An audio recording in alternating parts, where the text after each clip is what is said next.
que vamos a conversar. ¿Qué idea de investigación plantea? Cada uno nos traiga una o dos ideas y ahí decidimos.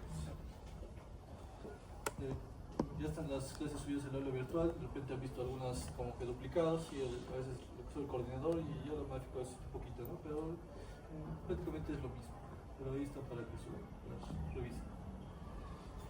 También justo me di cuenta que había faltado esta patología, ¿no? La otitis media aguda, que consiste en el exudado seroso a nivel de la cavidad del oído medio. Acá lo podemos ver, la trompa de Eustaquio, que se va a inflamar. ¿Y cómo se va a expresar? Va a haber un niño con molestias, fiebre alta, dolor, y a la otoscopía vamos a encontrar un tímpano abombado. Al igual que las anteriores infecciones del tracto respiratorio, al igual que sinusitis, adenoiditis, faringitis, es causa viral, pero tiende a segregarse con infecciones bacterianas. Como podemos ver acá, así que muy a diferencia de faringitis, adenoiditis, sinusitis, faringoamigdalitis, que en algunos casos puede empezar así, puede ser viral, no, de repente no, parece que es causa bacteriana. Otitis, y yo se le recomendaría que no duden, hay que dar antibióticos porque la otitis le puede perforar, le puede causar una hipoacusia y mayores complicaciones. Por eso no dudar, dar antibióticos en este tipo de casos, amoxicilina globulina. Y con esto estamos listos para empezar infecciones respiratorias bajas. Como les decía, las tres patologías que vamos a hablar el día de hoy.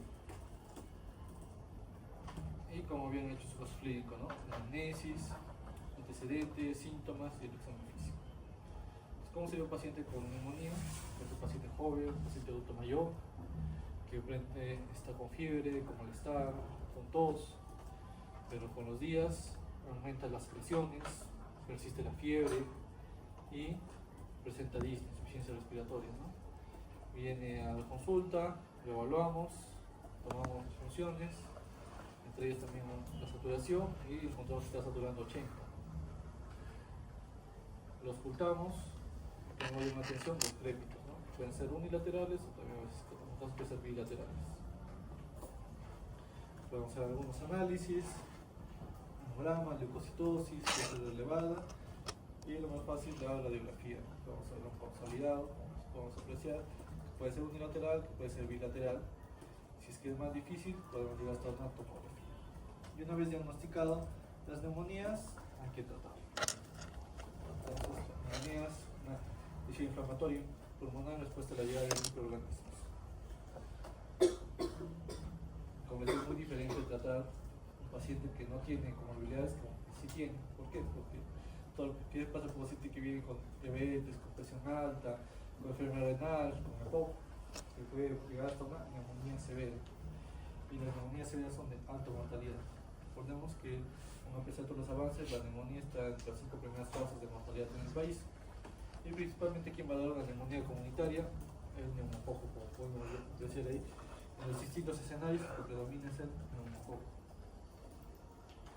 Streptococcus neumonía, los síntomas que les acabo de describir, y que decían, si es que tienen comorbilidades, es muy probable que llegue a una falla respiratoria, a una sepsis, a un shock séptico y a la muerte.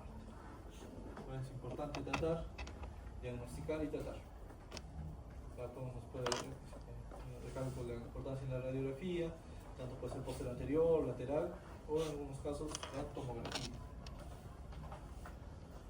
También puede haber por gérmenes atípicos, no solo el neumococo, también puede haber gérmenes atípicos con micoplasma, clamidia neumonial, legionela. ¿Qué va a pasar? Principalmente va a haber una disociación clínica radiológica. ¿Me explico? Puede presentar fiebre, malestar, pero ya no tanta disnea. Le tomamos una radiografía como parte del estudio y encontramos ya no solo un consolidado, sino múltiples consolidados. Esa disociación clínica radiológica es muy característica de estos gérmenes atípicos.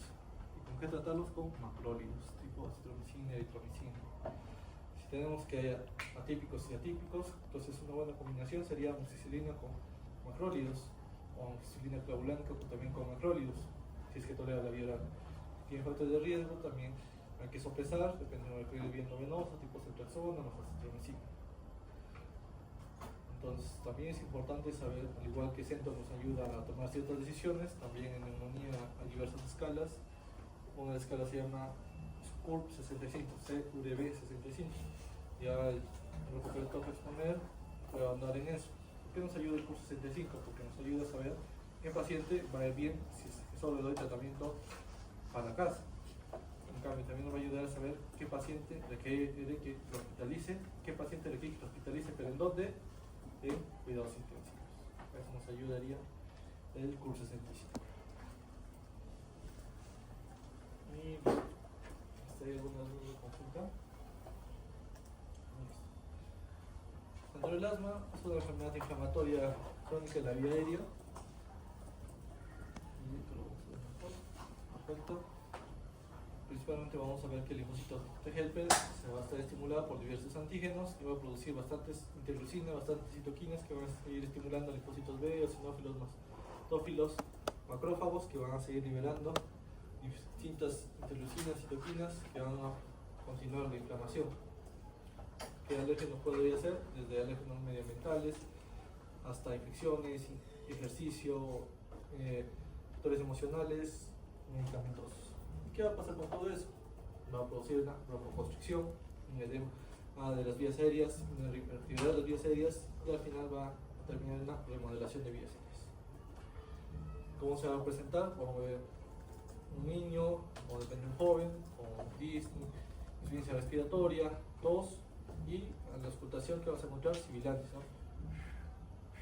Está salivando el pecho. Eso de manera bilateral, les acabo de decir, pero entonces se encuentra así un niño con sibilancias, asma. Un momento, todavía idealmente sería que hagamos una espirometría.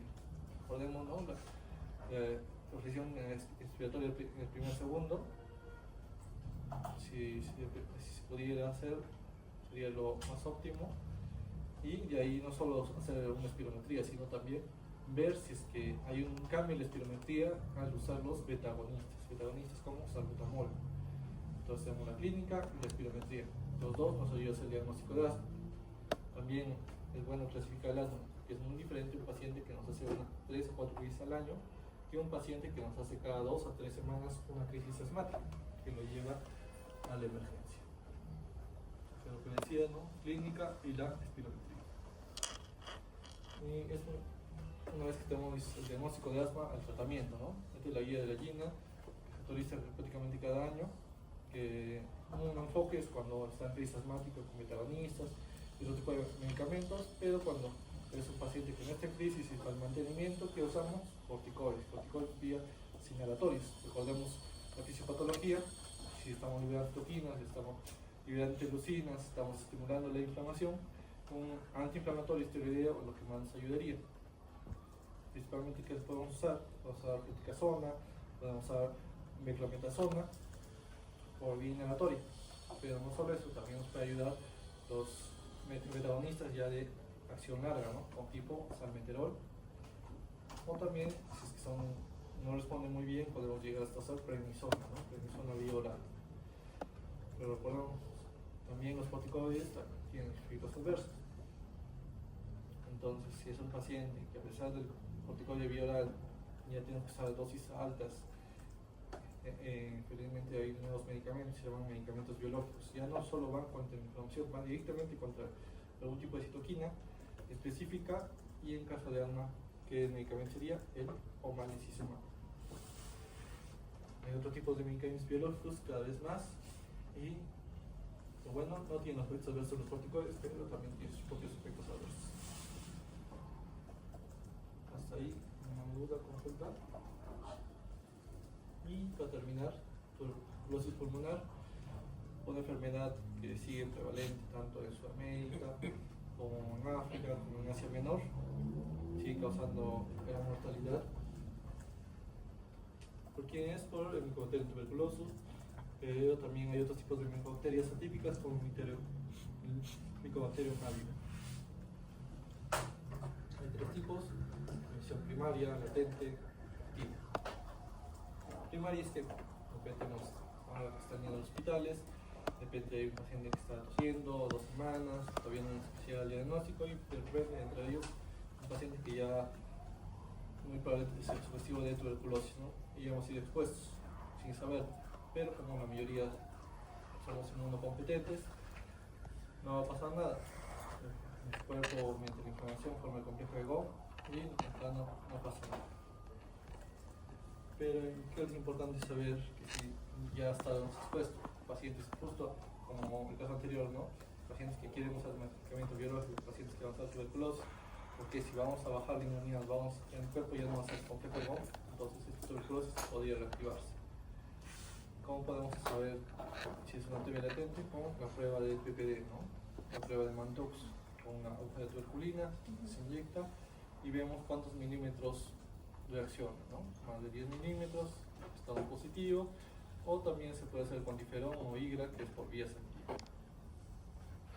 Que si hace sale positivo, quimioprofilaxis con isoniazida. Y ahora sí pasamos a la tuberculosis activa. No recordemos, no solo está a nivel pulmón, también puede ser a nivel ganglionar, a nivel de glándula mamaria, a nivel renal, enteroperitoneal, meningia. Y la tuberculosis a veces es de difícil diagnóstico, porque a veces un paciente, digamos, fiebres, tose más de 2 semanas, como dicen, tose más de 2 semanas, que van a hacer la prueba de esputo, puede ser tuberculosis. ¿Por qué se hace? Por la alta frecuencia que hay todavía en muchos países. Y ya, el paciente ya hace su prueba de esputo y de repente la segunda, tercera, positivo. Tratamientos, sonacida, rifampicina, piracinamida y tambutol. Pero a veces el paciente de repente es adulto mayor, no puede estructurar, de repente a pesar de que es un mejor intento no se logra. ¿Qué hay que hacer? Una fibrobroncoscopía si nuestra sospecha es alta, entrar a la vía aérea y aspirar las secreciones para ver si es que, ¿verdad? Si es que hay la presencia de este micobacterio. Bien, depende del caso del enteroperitoneal, de repente se tiene que hacer una laparoscopía, ¿no? O beca en heces, beca en orina, para ver si se encuentra este tipo de micobacterias.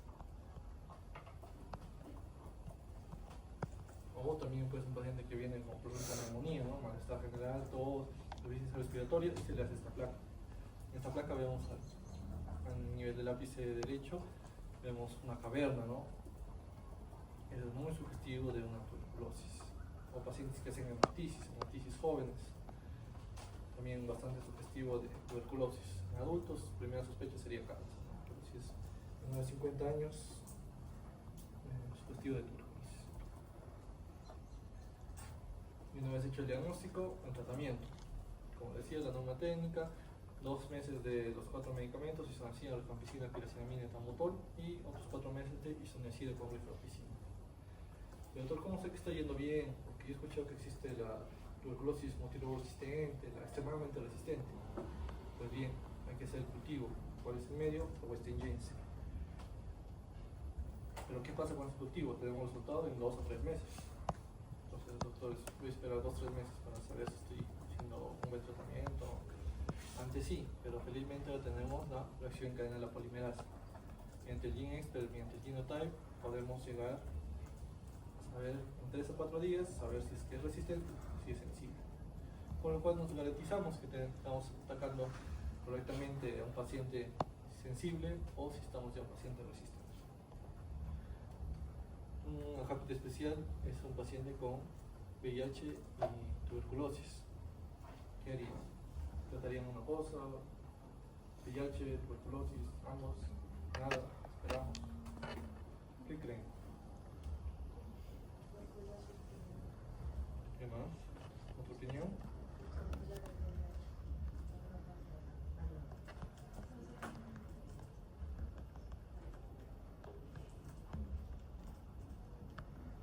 Sí, es una pandemia mundial, es también de coinfección, sí, coinfección HIV con TDC. Recordemos, bajan las defensas, empiezan enfermedades oportunistas, una de ellas tuberculosis. Aparte de ellas también hemocitis carini. ¿Y qué hay que hacer en estos casos? Primero, tratar la enfermedad oportunista. Una vez estabilizado, ya recién empezar con los antiretrovirales. Y eso sería todo. ¿Hay una duda, consulta? ¿Estos temas? yo les había comentado, elijan los temas por grupos que han hecho, depende si quieren hacer un cambio en los grupos, pueden hacerlo. Pero ya saben, para la próxima, un clínico tanto de asma, tuberculosis y neumonía. Ya las diapositivas están en el aula virtual.